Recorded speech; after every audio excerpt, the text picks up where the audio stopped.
New this morning, there was a lot new this morning, but listen to this. A scathing report in the Wall Street Journal says that President Trump's former personal lawyer and fixer, Michael Cohen, hired a firm to rig online polls to help then candidate. CNN now exclusively has this statement confirming that story from Michael Cohen himself. It says the following: "What I did was at the direction of and for the sole benefit of Donald J. Trump. I truly regret my blind loyalty to a man who doesn't deserve it," implicating the president in this payment. And again, that coming from Michael Cohen exclusively to CNN this morning. So what is this Wall Street Journal story about? Well, Cohen allegedly gave the owner of a pretty small tech company thousands of dollars in cash in a Walmart bag when he came to Trump Tower as payment for writing online scripts to help Trump score better in polls, rigging online polls to the benefit of the president. With us now is MJ Lee, CNN national political correspondent. Anything here illegal?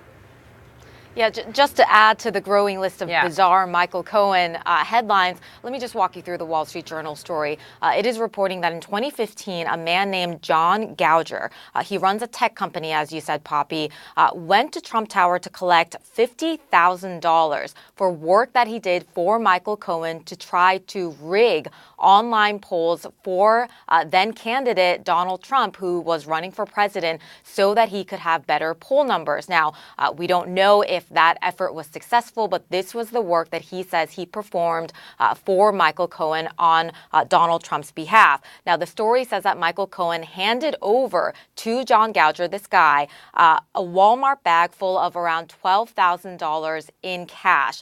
Now, Cohen, to the Wall Street Journal, denies that piece of the reporting, says that all monies paid to Mr. Gauger were by check. So the cash bag part of this, Michael Cohen is denying. Now, Gauger goes on to claim in the Wall Street Journal that he did not get paid in full, that what was promised to him was the $50,000. But what the Journal is also reporting, and this is significant, is that in 2017, even though Michael Cohen did not pay this full amount to this guy who was trying to rig the online polls for Donald Trump, that Cohen still asked Donald Trump for the full payment of $50,000 and that he was paid this money. So again, just to emphasize, the headline from this story is that Michael Cohen paid this guy around $12,000 to $13,000, according to this person. And then 2 years later, he asked Donald Trump for more money than what he allegedly paid out of his pocket. And Poppy, according to that statement that you just read from Michael Cohen that we just got, all of this comes back to loyalty. Michael Cohen's defense now for a while has been that all of these things that he did that were, frankly, really sketchy, he did out of blind loyalty to Donald Trump. This is obviously going to be a huge, huge narrative that we see when Michael Cohen testifies in Congress next month. Yeah. Set for that testimony, MJ, is, set for February 7th. And you're learning some new details about the concerns he has about testifying before Congress. What are they? That's right. I mean, we are learning that Michael Cohen is basically concerned about his family. This is obviously going to be a huge day on Capitol Hill. We are all going to be covering this very, very closely. And Michael Cohen's concern right now remains his family and what all of this would do to them. And this is not a new concern that we are learning about. Even when he was under investigation, as Michael Cohen was waiting for months to get his sentencing finally from the judge here in New York, he was afraid of the toll that all of this was taking on his family. And keep in mind, too, his concern for his family was actually the reason that he made some of his legal decisions that he made as he was waiting for his sentencing.